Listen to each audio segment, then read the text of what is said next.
വേട്ടാളൻ. വേട്ടാളൻ. വീട്ടിൽ കൂടുകൂടിയാൽ. എല്ലാവർക്കും സ്വാഗതം. ഇന്ന് നമ്മൾ സംസാരിക്കാൻ പോകുന്നത് പലർക്കും കൗതുകമുള്ള ഒരു വിഷയം, വേട്ടാളൻ. വീട്ടിൽ കൂടുകൂട്ടിയാൽ അതിന് ജ്യോതിഷത്തിൽ എന്താണ് അർത്ഥം?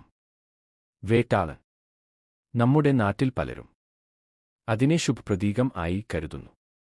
കാരണം വേട്ടാളൻ പാമ്പിനെ കീഴ്പ്പെടുത്തുന്നവനാണ്. അതുകൊണ്ട് തന്നെ ഇത് ഭയങ്ങളെ ഇല്ലാതാക്കുന്ന ശക്തിയുടെ പ്രതീകമായി കാണുന്നു. പുരാണങ്ങളിലും കഥകളിലും വേട്ടാളനെ ധനവും ഭാഗ്യവും കൊണ്ടുവരുന്ന ജീവിയായി വിശ്വസിച്ചിട്ടുണ്ട്. അതേസമയം വേട്ടാളി വീട്ടിൽ കൂടുകൂട്ടിയാൽ അതിനെക്കുറിച്ച് നമ്മുടെ പാരമ്പര്യവിശ്വാസം പറയുന്നത് അത് വളരെ ശുഭലക്ഷണമായിട്ടാണ്. ഒരു വീട്ടിൽ ധനസമ്പത്തും സമൃദ്ധിയും എത്തും. 2 കുടുംബത്തിലെ പ്രശ്നങ്ങളും വൈരങ്ങളും മാറും. 3 നാഗദോഷം മാറും എന്നും വിശ്വസിക്കപ്പെടുന്നു. 4 വിവാഹം, സന്താനലാഭം, തൊഴിൽ, പുതിയ വീടുപണി പോലുള്ള പുതിയ നല്ല സംഭവങ്ങൾ ഉടൻ നടക്കും. ജ്യോതിഷത്തിന്റെ വെളിപ്പെടുത്തൽ. ജ്യോതിഷത്തിൽ വേട്ടാളിയെ ലക്ഷ്മീദേവിയുടെ പ്രതീകം ആയി കാണുന്നു. വീട്ടിൽ വേട്ടാളി കൂടുകൂട്ടി എന്ന് കേട്ടാൽ അത് ധനാഗമോ സമ്പത്തും വരും എന്നതിന്റെ സൂചനയാണ്. ചില ജ്യോതിഷർ പറയുന്നത് വീടിന് നാഗദേവകളുടെ അനുഗ്രഹം ലഭിക്കുന്നു.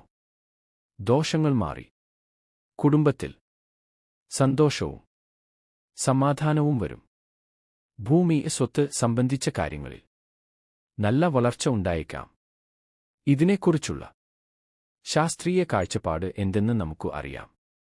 ശാസ്ത്രീയമായി നോക്കുമ്പോൾ വേട്ടാളി വീട്ടിൽ കൂടുകൂട്ടുന്നത് വീടിനുള്ളിൽ സുരക്ഷിതവും ശാന്തവുമായ ഇടം കിട്ടിയതിനാലാണ്.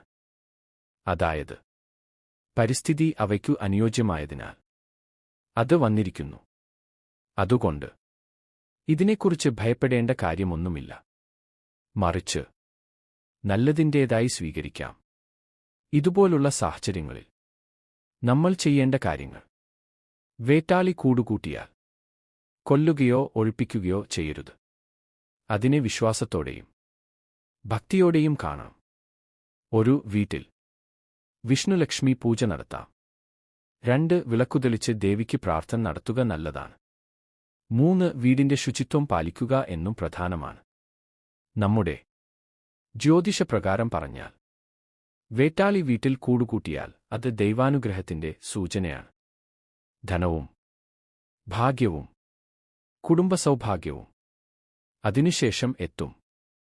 അതിനാൽ ഇത് ഒരു ശുഭസംഭവം ആയി സ്വീകരിച്ച് മനസ്സിൽ വിശ്വാസവും സന്തോഷവും നിറച്ചു മുന്നോട്ട് പോകാം. ഇന്നത്തെ വീഡിയോ എല്ലാവർക്കും ഉപകാരപ്പെടുമെന്ന് കരുതുന്നു.